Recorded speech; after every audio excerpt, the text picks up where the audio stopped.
El ruido de la comunicación ha sofocado el silencio. La proliferación y la masificación de las cosas han desbancado al vacío. Este mundo de mercancías no es para habitar. Ha perdido toda referencia a lo divino, a lo sagrado, al misterio, a lo infinito, a lo superior, a lo sublime. También hemos perdido la capacidad de asombrarnos. Vivimos en unos grandes almacenes transparentes donde nos vigilan y controlan como si fuéramos clientes transparentes. Tendríamos que escapar de estos grandes almacenes. Víctor Barús, gracias a nuestro compañero, actor de doblaje y director de teatro, hoy poniéndole voz a una cita concluyente que aparece en el ensayo La sociedad del cansancio, de Byung-Chul Han, el filósofo surcoreano, premio Princesa de Asturias en Humanidades y Comunicación. Hola, soy Silvia Salgado. Estás escuchando el episodio número 11 de Érase una red, un podcast que, como sabes, se crea y se produce en JAI Coruña.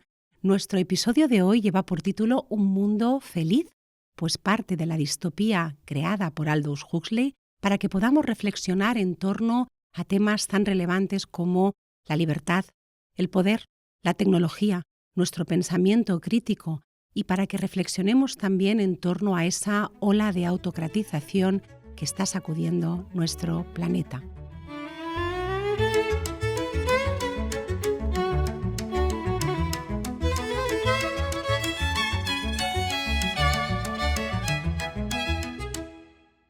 En breve voy a estar conversando con dos invitados conocidos para la familia de Érase una red que se está conformando en torno a humanistas y tecnólogos de prestigio.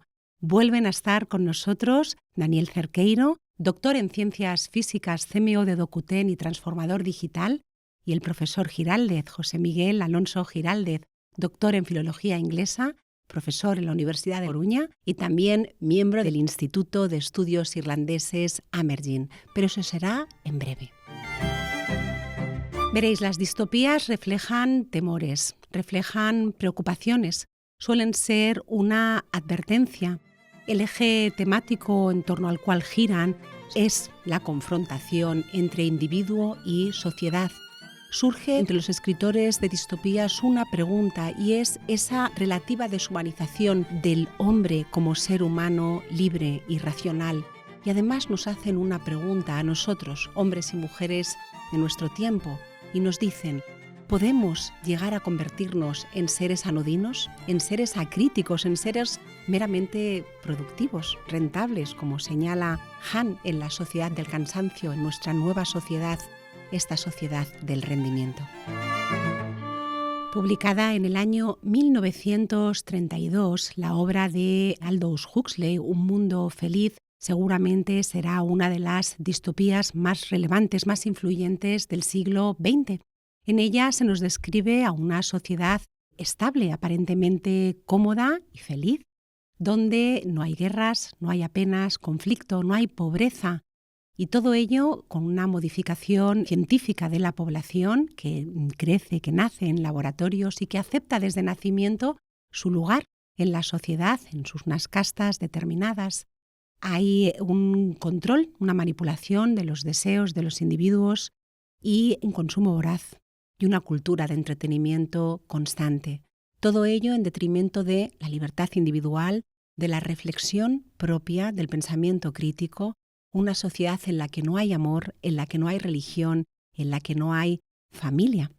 La novela nos presenta una sociedad altamente opresiva, pero no oprimida en torno a la violencia, en torno al terror, en torno al miedo. Entonces habríamos escogido hablar de 1984 de George Orwell, que indudablemente estoy convencida de que saldrá en esta conversación, sino una sociedad donde cada individuo no desea nada más que lo que puede obtener y donde no se aprecia una rebelión posible, pues la sociedad no percibe su falta, su ausencia de libertad.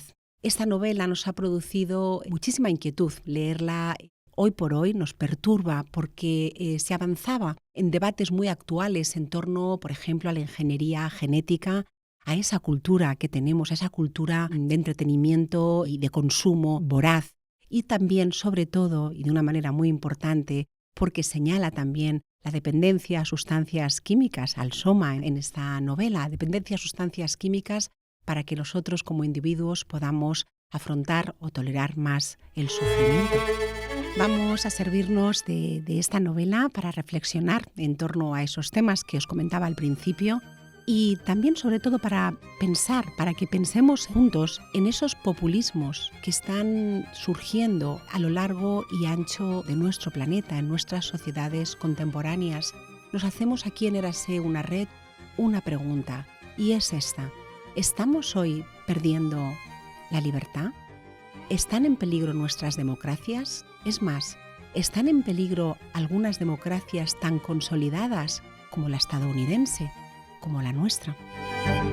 Veréis, si tuviera que escoger a un autor, a una autora, que representara al 100% la esencia de lo que es Érase una red, indudablemente os diría que ese autor sería Aldous Huxley.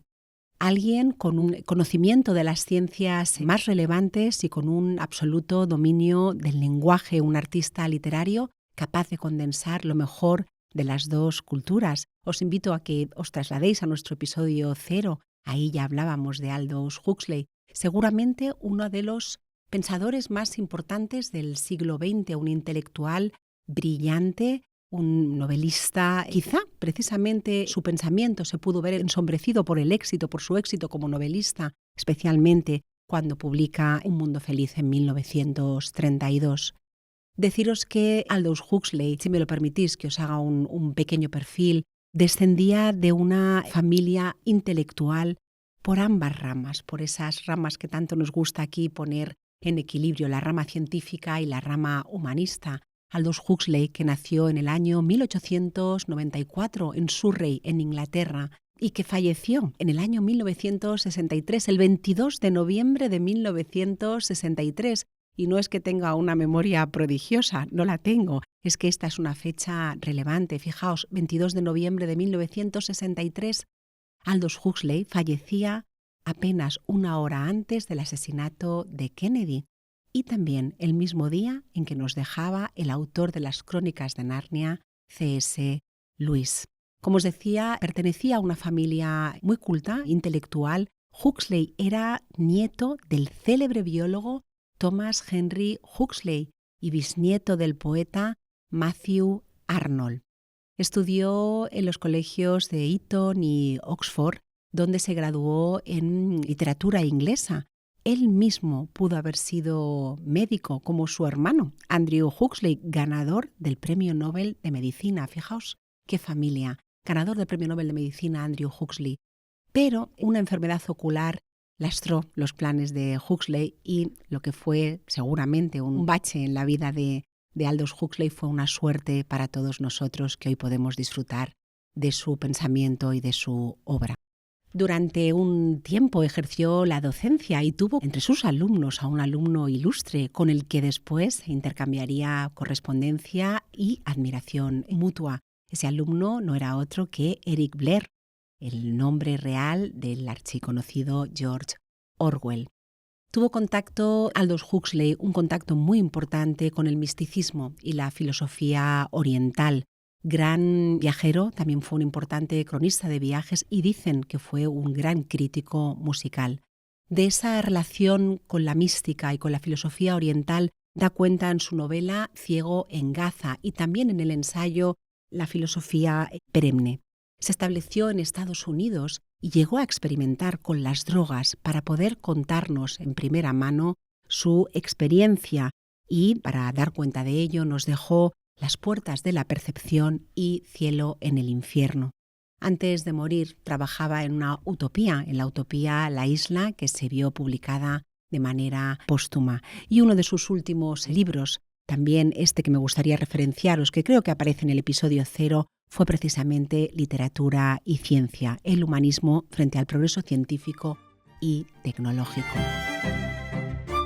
Bueno, pues ahora sí, bienvenidos de nuevo a Érase una red, Dani Cerqueiro y José Miguel, el profesor Giraldez, José Miguel Alonso Giraldez. ¿Cómo estáis? Bienvenidos. Muy bien, encantados de estar aquí, Silvia. Encantado una vez más, Silvia, y que no sea la última. Que no sea la última. Bueno, ya estuvisteis en el episodio 2 del año 2025 y estamos en el episodio 2 del 2026. Os voy a invitar ya al episodio 2 del 2027. Ojalá. Tomamos la palabra. A ver qué libro proponemos entonces. Bueno, hemos leído un clásico, una distopía clásica de la literatura universal, de la literatura del siglo XX, y además de leer un clásico, nos hemos vuelto a enfrentar, no sé qué os parece, a preguntas incómodas en torno a nuestra sociedad contemporánea. José Miguel, voy a empezar contigo. ¿Qué distopía se parece hoy más al mundo actual? ¿La de George Orwell de 1984, con ese miedo, ese control, esa violencia, o la de Aldous Huxley, y a partir de ese consumo y esa cultura de entretenimientos y las drogas como anestésicos del sufrimiento posible? ¿Cuál se acerca más?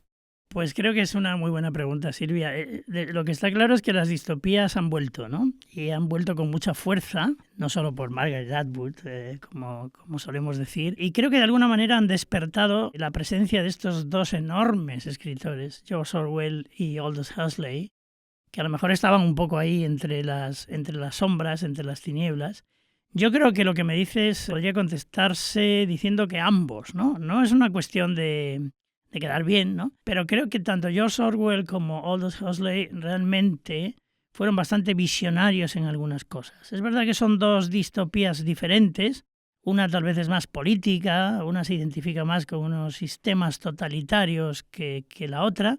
La otra es más como una concepción general de un mundo futurista, ¿no? Digamos. Creo que es posible que si contemplamos este mundo actual, que nos parece también que empieza a ser un poco distópico, ¿no? Que a tener características distópicas, podemos encontrar elementos de las dos, ¿no? El autoritarismo, el dominio de la masa, el dominio del individuo también, la creación de un lenguaje que sea capaz de falsear la realidad, la búsqueda de una especie de felicidad un poco absurda, pero felicidad más bien por la ignorancia, por el desconocimiento o por el dominio, ¿no? Creo que las dos tienen un poco de eso, ¿no? Control del individuo, control de la sociedad. En el caso de Huxley, control incluso de la natalidad, control científico absoluto en el caso de Huxley, ¿no? En el caso de Orwell es más una distopía, como digo, de orden político, de orden ideológico, pero las dos tienen muchos elementos en común y muchos elementos en común con el mundo que al que de alguna manera quizá nos dirigimos. Tengo una pregunta que hacerte y tenía muchas ganas de tenerte aquí para ello, y es, ¿tiene algo que ver que estas dos distopías partan de Gran Bretaña? Bueno, esto en la charla que hemos tenido también algunas aportaciones al respecto. Es verdad que yo creo que eso no es fundamental, pero sí es cierto que tenemos cierta tradición en el mundo anglosajón, cuestiones de tipo distópico, de ciencia ficción, una mezcla de ambas, y algunas que son bien conocidas, ¿no? Desde El Señor de las Moscas, de Golding, que es una visión perfecta del autoritarismo, de un inicio, digamos, de cierta tiranía en un grupo, ¿no? Queda ahí reflejado también. O se ha citado Fahrenheit, ¿no? De Ray Bradbury, que es ese mundo sin libros, ese mundo, en cierto modo, es algo con lo que se coquetea hoy en día, ¿no? Sobre si los libros son buenos, malos o regulares, ¿no? Si sirven de algo, etcétera, ¿no? Ha vuelto ese estúpido debate, en mi opinión, ¿no? Entonces sí, el mundo anglosajón está lleno de aproximaciones de este tipo y yo creo que es verdad, como se comentó en la charla, que tal vez tiene que ver con que los ingleses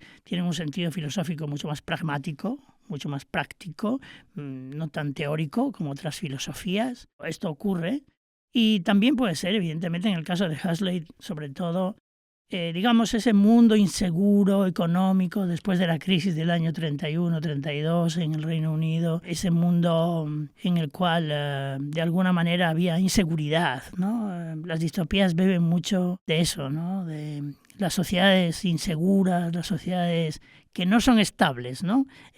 Una sociedad estable es lo que se escucha todo el tiempo. La búsqueda de una sociedad estable es lo que se escucha todo el tiempo en un mundo feliz, ¿no? Bien. Dani, los informes del Instituto VDEM dicen que claramente que estamos ante una tercera ola de la autocratización. Fijaos que aquí Huxley imaginó en un mundo feliz pues una sociedad donde no había conflicto y donde los ciudadanos, los habitantes no se rebelan porque no perciben la falta de libertad, no perciben la opresión. Sabéis que os comenté que había estado leyendo a dos profesores en Harvard, dos eminentes politólogos como son Levitsky y Ziblatt, que comentaban que las democracias ya no mueren como morían antiguamente por golpes militares, ¿no? Esto es raro, o sea, ya no mueren por un golpe militar como sucedía, por ejemplo, durante la Guerra Fría, sino que mueren poco a poco, cuando entran al poder líderes con un perfil previo ya muy autocrático, aunque queramos no verlo, cuando entran al poder de manera legítima, por los cauces legítimos, políticos que, por ejemplo, ya no ven a los adversarios políticos como adversarios, sino como enemigos, líderes de gobiernos que merman la propia democracia desde dentro, mermando el poder judicial, mermando la prensa, debilitando un sistema que los ciudadanos no lo perciben. Es como un leve quejido, no lo perciben porque están demasiado cómodos consumiendo, estamos demasiado cómodos entreteniéndonos y quizá porque estamos perdiendo un poquito esa reflexión. Mi pregunta es, ¿consideras que no estamos percibiendo esa pérdida de libertad? Sí, bueno, aquí quizás la metáfora es la de la rana que vas calentando poco a poco, ¿no? Y que poco a poco ya no va notando, pero se acaba cociendo. Y creo que sí que la sensación es que si de repente pasamos a un estado autoritario y perdemos una de las libertades que teníamos antes asumidas, no va a ser con un golpe de estado como entendíamos antes, con los tanques en la calle, que puede ser de una manera gradual. Y para ello creo que hay circunstancias que la tecnología está ahora habilitando que antes no habilitaba de otra manera. Aunque, bueno, esto también ha pasado. También sale una tertulia como los medios de masas en la época de Huxley aparecían como también una amenaza para la democracia. Lo que los medios de masa ahora, la radio, nos parece casi algo entrañable, pero en aquel momento se veía como esto. La primera de esos entornos tecnológicos es lo que ya, digamos, hemos sufrido con respecto a lo que ha creado las redes sociales y las plataformas relacionadas con eso. Que claramente lo que han producido es un entorno en el que se simplifica el lenguaje, se simplifica el mensaje, se simplifica el discernimiento, se simplifica lo que podemos pensar y a dónde podemos llegar. Eso creo que ya lo hemos sufrido, no es algo que estemos viendo el futuro, sino que estamos viendo el pasado reciente y que hay muchos estudios al respecto que nos indican que esto es así, que esa simplificación y por otro lado esa orientación del mensaje hacia lo que nos hace reaccionar y por tanto a estar más enganchados, pues no ha sido positiva para dar una densidad de pensamiento y para entender que las libertades y que la democracia son cosas complejas que hay que defender trabajándolas en su complejidad. Y dos aspectos que entran ahora con respecto con la inteligencia artificial en gran parte y que creo que son relevantes. Y una es esa subcontratación del raciocinio que parece que estamos dispuestos a hacer con las inteligencias artificiales. Además, estamos muy cerca de ese asistente personal que todos parece que vamos a tener. Bueno, pues ya empieza a pasar esta sensación de que no es necesario pensar las cosas, que vamos a poder derivarlas a un maquinillo que de alguna manera va a analizar la situación, nos va a analizar las opciones que se plantean y va a decidir sobre ello, y nosotros de alguna manera vamos a ir en modo pasajero, que me gustó mucho esta expresión, ¿no? Vivir en modo pasajero. Es la tecnología la que nos lleva. Entonces esto me parece muy preocupante y creo que potencia esta simplificación del lenguaje que ya comentaba antes. Y lo último es la posibilidad de reescribir la realidad. No solo el pasado, que esto lo veíamos mucho en 1984, pero cuando lo relees ahora parece entrañable esto de que tengan que hacerlo de una manera artesanal, ¿no? Y que tengan que ir ahí a un registro físico y hacerlo a lo Stalin, vamos. Cambiar la fotografía físicamente. Ahora mismo la inteligencia artificial tiene la capacidad de reescribir cualquier contenido multimedia y sin que sea distinguible de la realidad. Y eso lo que nos quita, y además apelo a que gran parte de nuestros recuerdos ahora mismo están basados en esos contenidos digitales. Por lo tanto, la posibilidad de que se reescriba cualquier hecho y que no tengamos un basamento común para tener una discusión porque todo es narrativa, también me preocupa especialmente. O sea que creo que se puede perder y que hay circunstancias tecnológicas que nos ayudan a que esa deriva sí que se convierta en una deriva que nos lleve a una pérdida de libertad y de democracia como la entendemos ahora. ¿Y creéis que en esa pérdida de libertad que percibimos o en ese debilitamiento de las democracias, ¿no? Estamos viéndolo a lo largo y en todo el planeta, ¿no? ¿Qué parte de responsabilidad tienen los poderes públicos y qué parte de responsabilidad tienen ahora mismo las grandes empresas tecnológicas? Bueno, evidentemente las empresas tecnológicas tienen una serie de propósitos que tienen que ver con básicamente su cuenta de resultados y con las agendas propias que tengan las personas que dirigen y a estas empresas. A mí lo que me preocupa es que la otra parte de la balanza, que es, digamos, los estados, después las entidades supranacionales, pero todo lo que dependa teóricamente de una cierta soberanía popular, que ya sé que no es perfecta, pero bueno, ahí como ciudadanos tenemos una palanca, no ejerza su parte del poder. Es decir, para mí es fundamental que nos demos cuenta de que son ámbitos que hay que regular. Porque, bueno, por poner un ejemplo, el ágora pública ahora mismo viene a ser las redes sociales. Y el ágora pública hemos visto como un señor compró una red social antes de unas elecciones para cambiar el signo de lo que se decía, aparte de una manera expresa, no se ha ocultado esto, ¿no? Para cambiar el algoritmo y dar más peso a unas cosas y no dar más peso a otras. En el fondo, cambias lo que se escucha, amplificas unas cosas y reduces otras. Por tanto, esto es un ejemplo muy concreto de algo que afecta a toda la sociedad y por tanto no puede ser una decisión privada puramente. Por tanto, para mí lo importante es cómo los estados, cómo las entidades nacidas de teóricamente esa voluntad popular o lo más parecido a ello, no toman partido en esto y se dan cuenta de que son un actor que deben intervenir. Y esto creo que va a ser cada vez más relevante en el futuro. Bien. José Miguel, en un mundo feliz nos presentan una sociedad aparentemente feliz, como bien dice la palabra, donde las personas no sufren. ¿Crees que el sufrimiento es inherente al individuo? Bueno, yo creo, se ha dicho también en la tertulia que hemos tenido antes, que la tristeza es un sentimiento humano importante y que sin ella, sin la tristeza, a veces es muy difícil calibrar realmente las cosas, ¿no? Es como si desaparecieran los contrapesos, ¿no? A veces hablamos de que en algunos países parece que desaparecen los contrapesos de la democracia, ¿no? Pues también a veces en el ser humano se necesitan ese tipo de contrapesos, ¿no? Sentimientos positivos, sentimientos negativos. La felicidad total, absoluta, probablemente es imposible, pero es posible también que un sistema totalitario esté muy interesado en que tú creas que estás en posesión de esa verdad absoluta y de esa felicidad, por tanto, absoluta, ¿no? En el caso de un mundo feliz es evidente que esa es la cuestión, ¿no? Nos está ofreciendo un mundo adormecido, un mundo con poca capacidad de reacción ante las cosas, tremendamente dominado por cuestiones de tipo científico, sobre todo, tremendamente limitado a los ciudadanos, incluso divididos en castas, lo cual estaba bastante alejado, yo creo, de un sistema democrático, pero al final parece que se dice, bueno, ¿cuál es la aspiración máxima del ser humano, ¿no? Como decían los latinos, ¿no? La aspiración máxima es la felicidad, ¿no? La cuestión es ¿a qué precio, ¿no? ¿A qué precio? Yo creo, antes habéis hablado de la democracia, yo creo que hoy en día hay mucha gente crítica con la democracia, ¿no? Incluso gente que no está en las antípodas de la democracia o que potencian cierto tipo de neofascismo, ¿no? No, hay una cuestión crítica con las democracias. Pero ser crítico con la democracia yo creo que es inherente a la democracia, como la tristeza es inherente al ser humano, y no solo la alegría. Es decir, la democracia, y lo ha dicho varias veces hoy Dani en la tertulia anterior, la democracia necesita complejidad, necesita elaboración. No se puede basar en maniqueísmos de propaganda, de frases articuladas de manera sintética, etcétera, etcétera, ¿no?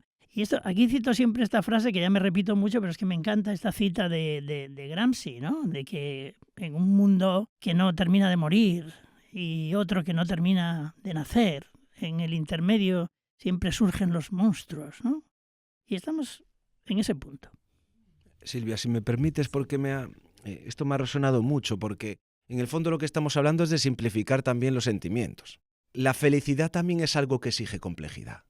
Porque si no estamos en esto que decíamos de estar contentos, no es lo mismo estar contentos que llegar a ser feliz. Feliz es, digamos, algo que tienes que ver con trayectoria.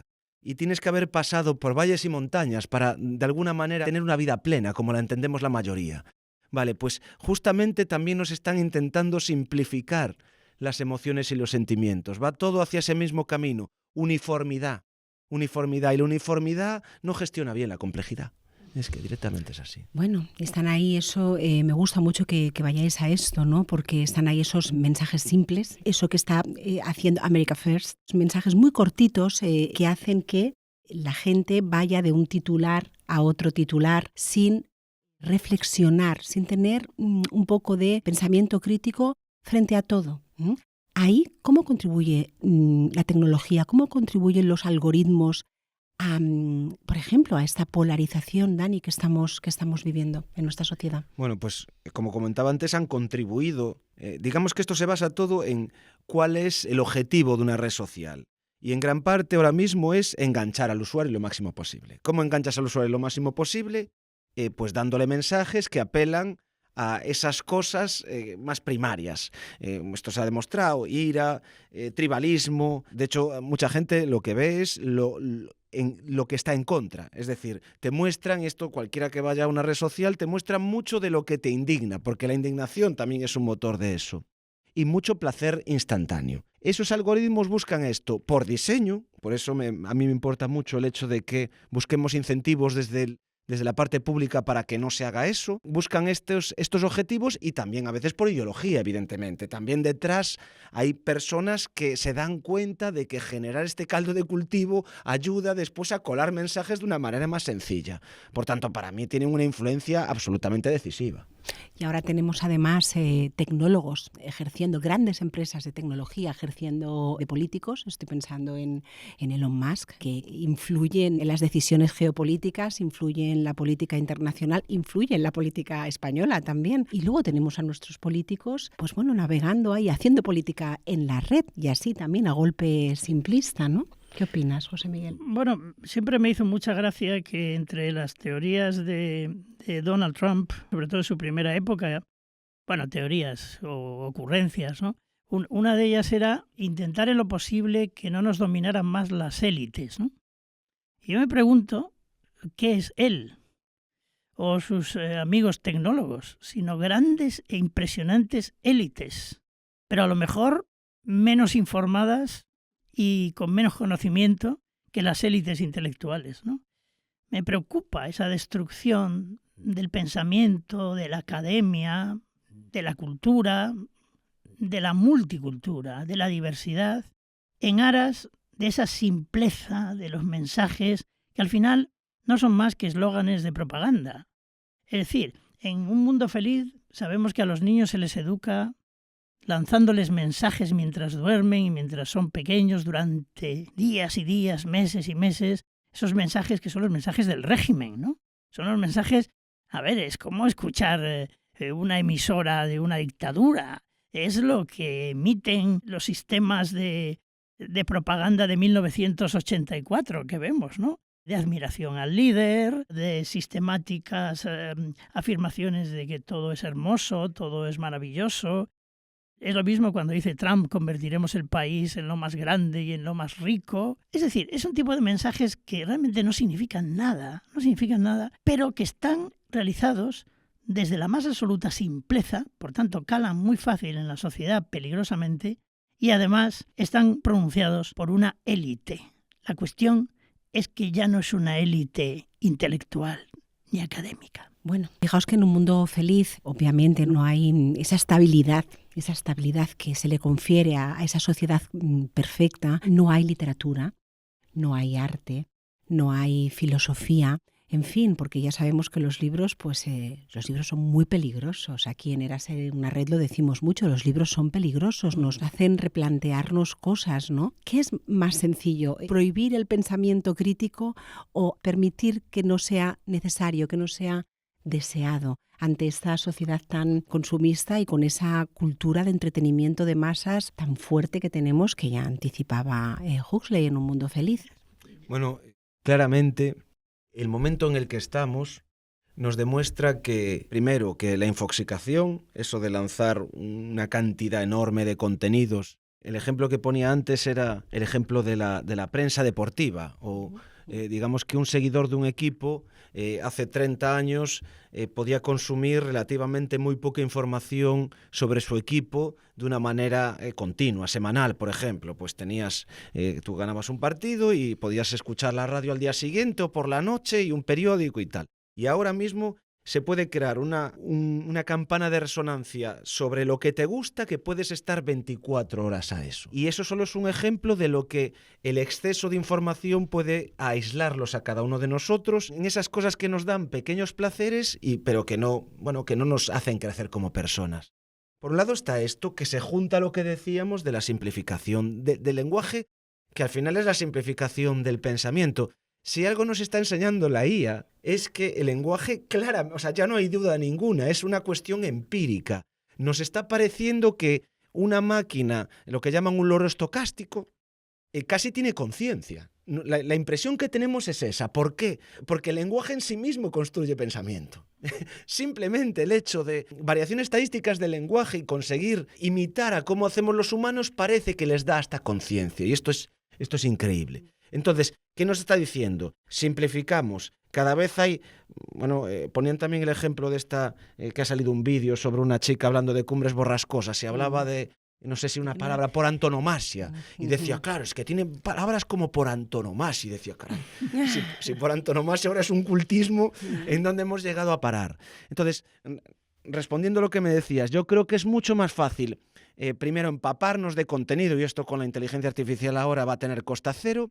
Y por otro lado, simplificar el lenguaje al máximo para que solo haya posturas dualistas, para que haya posturas de 0 o 1, y que, claro, cuando te digan algo tengas que posicionarte directamente y no haya esa capacidad de avanzar en el raciocinio. Además que cuando una discusión, lo normal es que la discusión acabes pensando de una manera diferente a como pensaste, porque la otra parte también tendrá su parte de verdad. Pues yo creo que ahora mismo esto sí que no se entiende en la sociedad actual, y eso es un problema para mí muy, muy serio. ¿Creéis que estamos como en un mundo feliz, dispuestos a perder nuestra libertad a cambio de comodidad, a cambio de placer, a cambio de entretenimiento, a cambio de consumo? Bueno, yo creo que la cuestión es si somos conscientes de lo que perdemos cuando perdemos la libertad, ¿no? Esa es la cuestión, porque si no eres consciente, quizá no te importe. Es decir, Dani ha hablado mucho de estas recompensas inmediatas que ofrecen las redes, estos trucos, ¿no?, que todos conocemos. Las recompensas inmediatas son muy propias del mundo de hoy, como es el lenguaje inmediato, como todas ese tipo de cosas, ¿no? Todas las cosas son muy cortoplacistas, digamos, en el mundo de hoy. Pero realmente el cambio social no es cortoplacista, se va amasando lentamente, ¿no?, de alguna forma. Yo creo que realmente, antes hablabais de la simplificación, yo creo que simplificar es otro truco, como es las recompensas inmediatas, ¿no? Nosotros, en la sociedad futura, inmediata, no vamos a poder evitar la tecnología, no vamos a poder evitar la inteligencia artificial. Todas esas cosas están para quedarse porque la tecnología es inherente al desarrollo humano. Es decir, la cuestión es si somos capaces de detectar hasta dónde podemos llegar con eso, hasta dónde podemos dejarnos manipular por eso, ¿no? Es decir, ¿qué entendemos por libertad, ¿no? Hay personas que a lo mejor, si tienen recompensas inmediatas y tienen cubiertos los intereses vitales mínimos, a lo mejor consideran que eso es suficiente, ¿no? Lo que pasa es que el concepto de libertad creo que va mucho más allá, va mucho más lejos, ¿no? Por eso había mucha gente feliz en un mundo feliz, porque pensaban que eran felices. Una cosa es ser felices y otra cosa es que te hagan creer que eres feliz. Que eres feliz. Si ahora, en el siglo XXI, el poder parece que va a estar bastante en manos de las plataformas tecnológicas y digitales, ¿quién va a controlar y va a regular ese poder? Bueno, ellos mismos no se van a regular, partamos de ahí. O sea, yo parto de esa premisa. Esta visión para mí utópica de que estas cosas se autorregulan me recuerda la mano invisible del mercado y recordamos el crack del 29, es decir, no me las creo. Y cuando hablamos de tecnología, la bomba atómica no se autorreguló a sí misma, y lo dice un físico, me refiero, que quizás ha sido el momento más grande de la historia de la física, y tuvieron que venir políticos después a decirle se utiliza para esto no. Es decir, tuvo que haber un poder gubernamental que decidió qué se hacía con eso. Y para mí, evidentemente esto no es la bomba atómica, pero tiene un poder muy, muy semejante. Por tanto, vuelvo a que hay una parte de la balanza, que es el poder emanado teóricamente de la voluntad popular, que debe ejercer. ¿Y qué debe ejercer? Bueno, pues al final la receta política no, es bastante obvia, y en la Unión Europea en parte se hace. Por un lado es buscar más competencia. Es decir, hablábamos muchas veces de que este ágora está controlada, ¿no? Bueno, si hubiera 30 ágoras, a lo mejor no era tan fácil controlarla, pero cuando hay 4, y además 4 o 3 pertenecen al mismo, pues es mucho más complicado. La otra cuestión es transparencia. Si hablamos de algoritmos que determinan el clima social de un país y lo que piensa una persona u otra, pues eso no puede ser un secreto corporativo. Eso tiene que estar en el ágora pública. Tenemos que todos saber por qué pasa eso. Y por otro lado tiene que haber derechos de los ciudadanos y formas de ejercer esos derechos. Y el ejemplo para mí es las cuestiones relacionadas con la protección de datos en Europa. En Europa se han tomado medidas que no se tomaban en otras partes del mundo, y ahora somos un referente, aunque otros nos critiquen, porque aquí se ha preocupado de legislar, de que los ciudadanos deben poder controlar sus datos, y esto no es una decisión de cada empresa que hace con ellos. Bueno, pues para mí es un ejemplo de que cuando se toma conciencia de que esto es relevante, se puede regular, y los que tienen que regular son los mismos que regulan en otro tipo de ámbitos. Las nuevas generaciones, Dani, que han crecido en el ecosistema digital, ¿van a estar más preparadas para defender su libertad o, al contrario, están más expuestas a nuevas formas de control? Para mí lo que diferencia este momento con otros de la historia, porque, como decía el profesor, la tecnología nos ha acompañado siempre. En el fondo, el ser humano, que yo creo que dejará en algún momento de llamarse sapiens, porque ya no tenemos el monopolio de la inteligencia, pero a lo mejor se parecía más a Homo habilis, ese término que hubo una especie, porque el habilis implica utilizar herramientas, y si algo nos define es que utilizamos herramientas para modificar el mundo, y eso es tecnología. Partamos de ahí, por tanto no podemos estigmatizarla, es parte de nuestro crecimiento. La cuestión es el ritmo al que cambian estas tecnologías, y sobre todo las tecnologías que modifican profundamente la sociedad, como las que estamos hablando. Y yo el ejemplo que pongo es la diferencia que hay entre... Yo cuando tenía 10 años me comparaba con el entorno que tenía mi padre cuando tenía 10 años, como 30 y pocos años antes, y no era tan diferente. No era tan diferente en sentido de que había televisión, seguramente la suya era en blanco y negro y la que teníamos en casa era en color, que había teléfonos fijos, esto no cambió en mucho tiempo, que iban al cine o al teatro, y que tenías, pues bueno, se escuchaba la radio, podías escuchar música, había cambiado algo, evidentemente, pero el cambio no era tan grande. Yo pienso ahora con respecto a mi hijo de 10 años y el entorno que tenemos con respecto a cuando yo me crié es completamente diferente. Y esto complica, por un lado, a ellos mismos como generación, porque aparte, ellos mismos mientras crecen les están pasando estos cambios, es decir, cambia el propio ecosistema informativo a tu alrededor, y además, y creo que es casi más relevante, que nosotros como progenitores, como esas figuras que teóricamente tendríamos que guiar a esa generación, tampoco estamos preparados para esto. Nadie nos ha enseñado a gestionar esto, y el ejemplo del que hablaba es que cuando me tenían que gestionar, digamos a mí, cuando era pequeño, me decían, no puedes ver la televisión hasta que hagas los deberes. Y con eso se gestionaba todo. En el fondo, yo que podía poner la radio en mi habitación y poco más. Y el otro era un ánimo, sí, a veces no te quedabas así mirando para el techo, pero realmente, si no tenías otra forma de distracción. Compara esto con la situación actual. ¿Qué le dices ahora a un niño comparado hasta que hagas los deberes? Porque tiene un ecosistema alrededor increíble de información. Eso es lo que ha cambiado, y para mí, y lo decía antes, esto nos tiene que hacer ser más humildes como sociedad. Nadie tiene la fórmula para esto, y esto es complicado. Y segundo, tener compasión por nosotros mismos y por las generaciones que vienen, porque estamos cometiendo errores. Es que es así. Entonces, yo veo que tienen más dificultad, pero por otro lado están más expuestos. Y al estar más expuestos, pues bueno, hay algo que te va empapando. Y me gusta mucho, no sé si os estáis dando cuenta de los conceptos que están saliendo en este episodio, ¿no? La compasión, el concepto de libertad, el concepto de felicidad. Bueno, vámonos a retomar un poco al libro. En un mundo feliz no se percibe, José Miguel, que la sociedad está siendo controlada. Y de hecho, hoy por hoy, la sociedad, nadie necesita controlar a la sociedad porque nosotros mismos nos estamos obligando, ¿no? Dice muy bien, explica muy bien el filósofo surcoreano Han en La sociedad del cansancio, que hemos pasado de una sociedad, ¿cómo lo dice él?, de una sociedad disciplinaria a una sociedad del rendimiento. Y de hecho estamos condicionados a diario pues, a rendir, a producir, nos exponemos, además entregamos nuestros datos, nos estamos agotando, nos estamos autoagotando y autocontrolando nosotros mismos. ¿Dónde queda ahí nuestra capacidad de reflexión y de crítica? Bueno, yo creo que es un control que viene de muchos sitios y también es un control propio, ¿no? Un control propio. Es decir, sí que es verdad que hemos llegado a un sistema de autoexplotación, ¿no? Y que encontramos cierto placer en ello, ¿no? Cierto placer en ello, ¿no? Es curioso cómo estos nuevos intentos de autoritarismo o de neofascismo que empiezan a brotar, ¿no? Pretenden hacerte creer que eso es la libertad y que eso es lo revolucionario, ¿no? Es decir, que eso es lo que te va a dar a ti las armas de una nueva libertad, ¿no? Bueno, forma parte de todos esos mensajes que no son reales, ¿no? Sino que son meramente propagandísticos. Pero basta con que tú lo creas para que tú potencies ese cambio, ¿no? Para que tú te potencies ese cambio. Por eso es tan absolutamente peligroso, ¿no?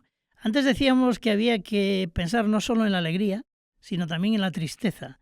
No tiene sentido pensar en la alegría si no se piensa también en la tristeza. Por eso un mundo feliz es un mundo infeliz, ¿no? Porque maneja una falsedad, que es la felicidad por decreto, la felicidad absoluta. Y si no la tienes, te entregan esa gran metáfora, que es el soma, ¿no? Esa medicina, que realmente es la gran metáfora de la falsificación de la realidad. Es la gran metáfora de la propaganda, de la mentira, ¿no? Pero si los individuos admiten esa mentira porque creen que les va a proporcionar felicidad y libertad, entonces es cuando caerán en las garras de un Estado totalitario, como al final es un Estado totalitario el mundo que se describe en Un mundo feliz o en 1984. Yo creo que el individuo sí que tiene una gran capacidad de autodestruirse, una gran capacidad de autoexplotarse en el mundo actual, sin duda alguna, pero desde luego que existe ahora mismo un nuevo intento de dominación del individuo muy potente, muy feroz, que además se le vende como una nueva libertad, se le vende como algo positivo para él, ¿no? Como si se fuera a liberar de las garras del Estado protector, por ejemplo.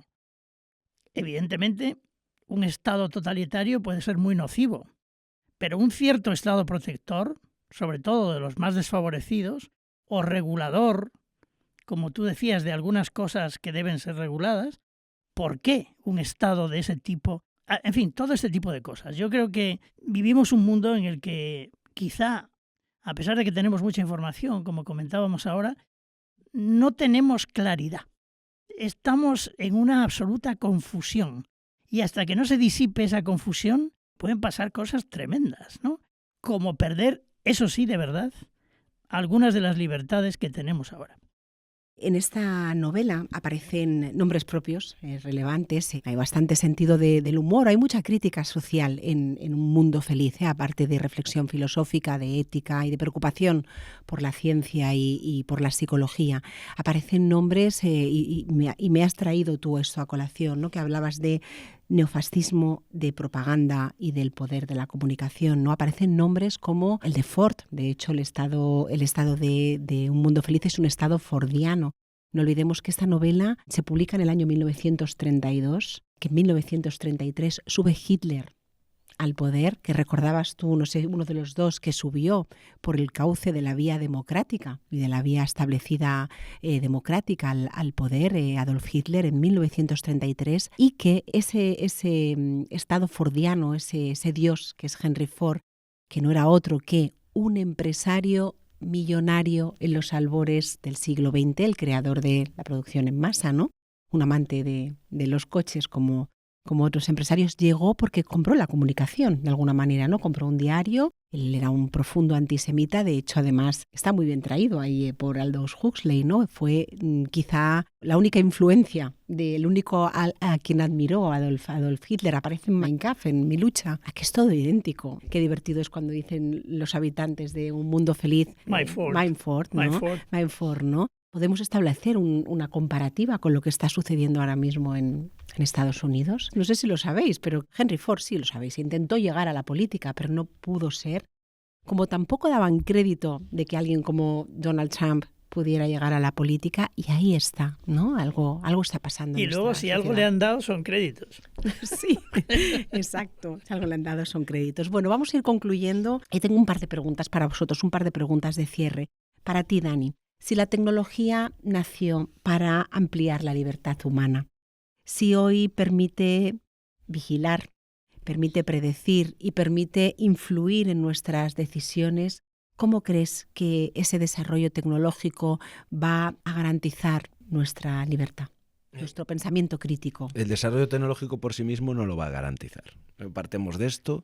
Necesitamos nosotros tomar partido para que eso pase. Tenemos que vivir la vida y vivir la tecnología no en modo pasajero, sino tomando nosotros las riendas. Y esto suena muy fácil, pero hay que hacerlo.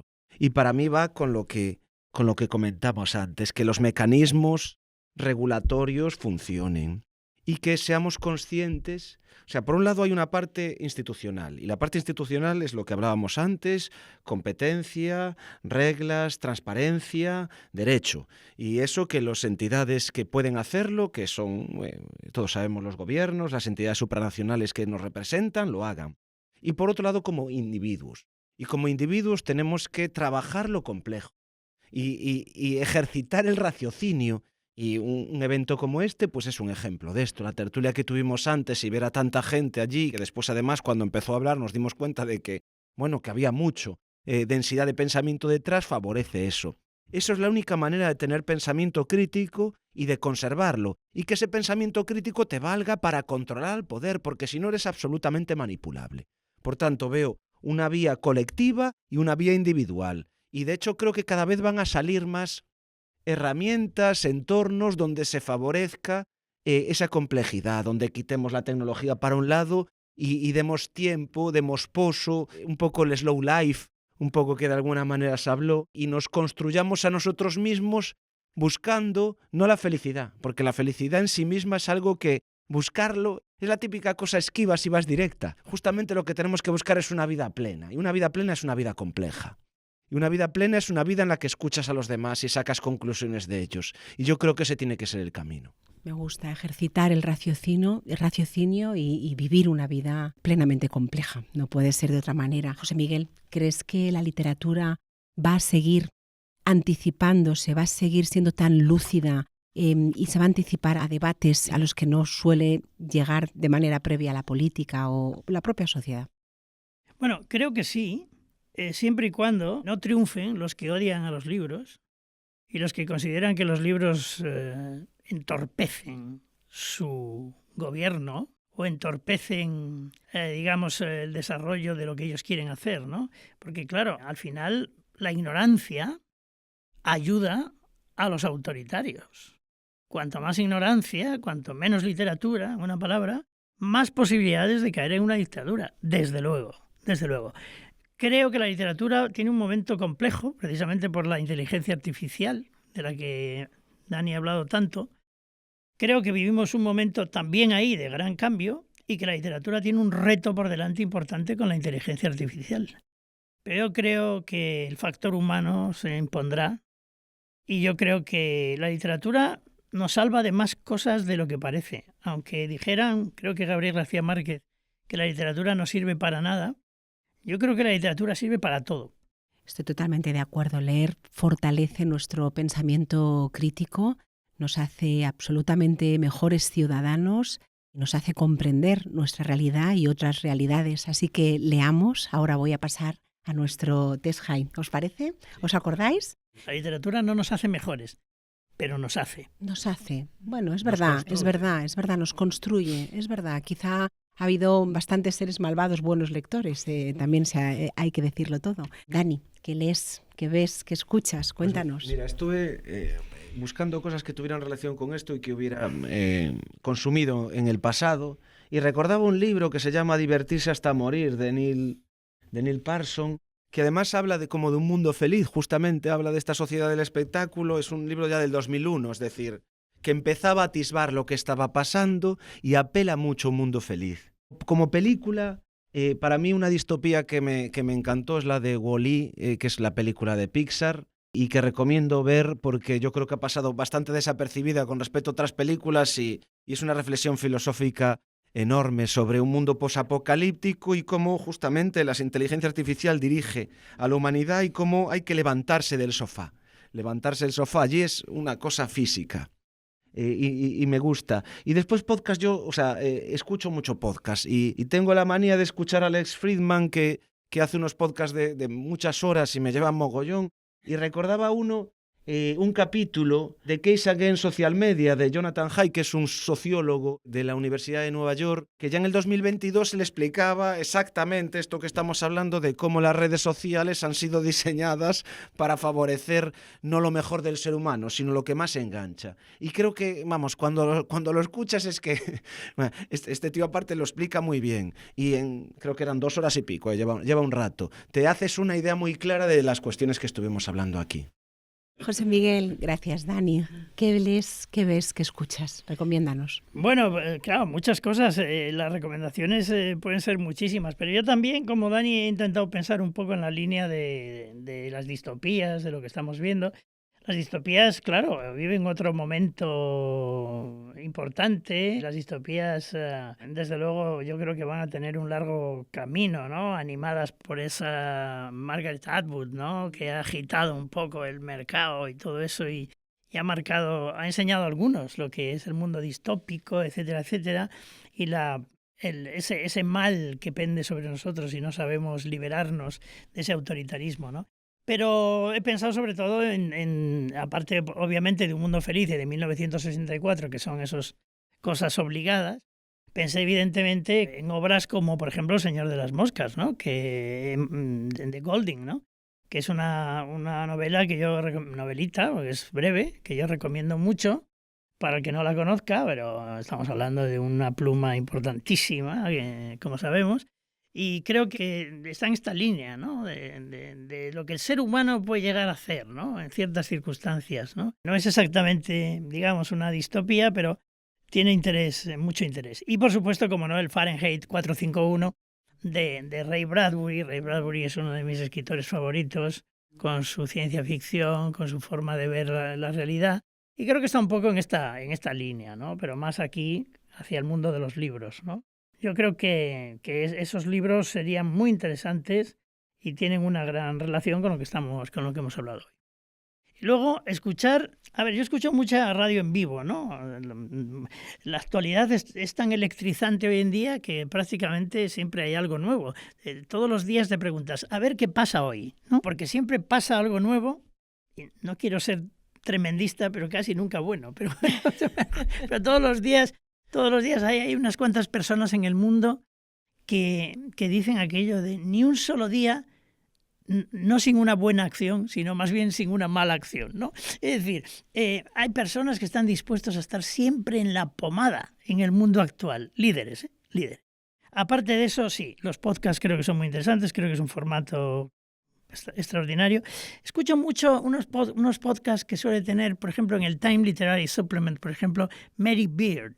Mary Beard, que es una gran profesora de literatura clásica y de historia clásica, si no me equivoco, de la Universidad de Oxford, tal vez de Cambridge, creo que es Oxford. Mary Beard es muy recomendable, no solo por sus ideas, por su concepción del mundo, sino habréis visto documentales de ellas sobre Grecia, sobre Pompeya, Es magnífica, me encantan las cosas que hace Mary Beard. También escucho muchos fragmentos de monólogos de humor de monologuistas o españoles o americanos, por ejemplo, también. Esos que enfadan tanto a Trump y de los que siempre dice, tiene muy poco talento, ¿no? Que dicho por él tiene mérito. No, me gusta mucho eso. Y en cuanto a ver, es de lo que hemos estado hablando también. Tú me lo recomendaste y aquí hay que recomendar a todos la serie Pluribus, ¿no? Serie Pluribus que puede verse en Movistar, pero es de Apple TV. Pluribus es como un mundo feliz, pero ahora, ¿no?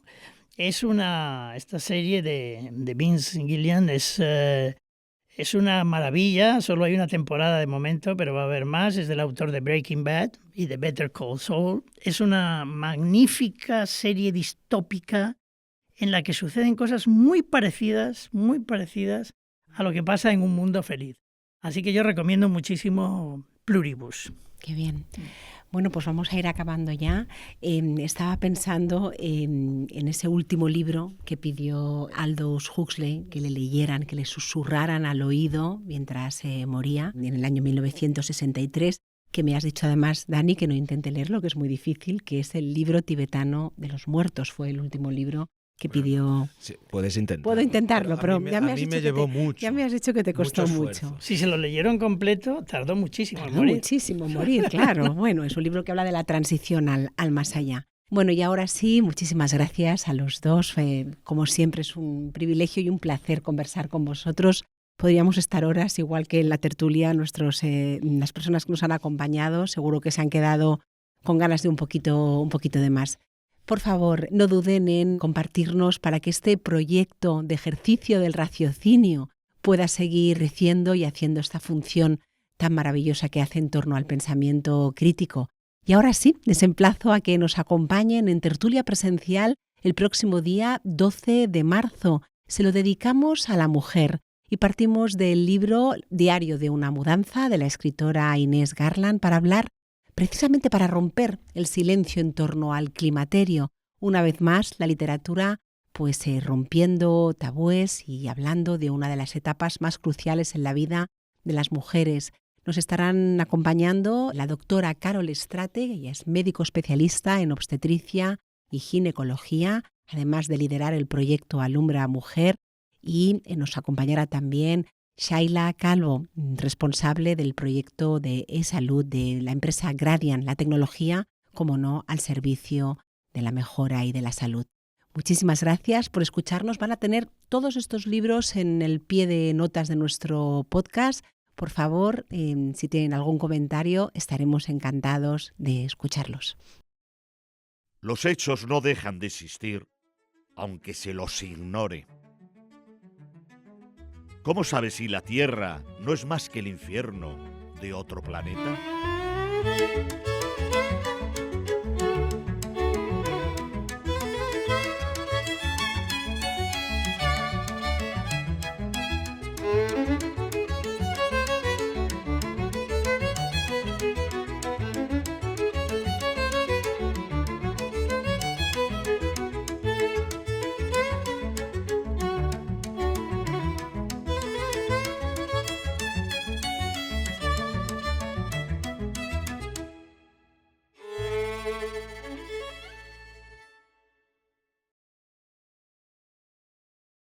A ver, yo tengo una sensación de una cosa. A mí me gusta así mucho porque a mí me gusta hablar de lo de ahora y tal. Pero tengo la sensación de que a lo mejor hablamos no tanto del libro, puede ser. Claro, porque esto es una cosa que debatimos mucho aquí. Porque nosotros no somos no es un podcast literario. Es una excusa para. Es una excusa. O sea, es saber que la literatura tiene el poder. No, lo entiendo. Yo lo prefiero. Yo lo prefiero. Claro, pero porque si no, imagínate, estaríamos hablando y nos podríamos poner a hablar del estilo, de las influencias, de los personajes. Entonces, aquí el tema es hablar de un tema que nos interese partiendo de un texto literario. Nos hemos referido al libro, a los contenidos del libro alguna vez. Sí, ¿no? ¿Cómo os ha parecido a vosotros? Claro. ¿Sabéis lo que yo creo que deberíamos hacer? Que no sé si lo hemos hecho antes o si lo habéis hecho en otros, pues no recuerdo. Introducir algún fragmento del libro leído.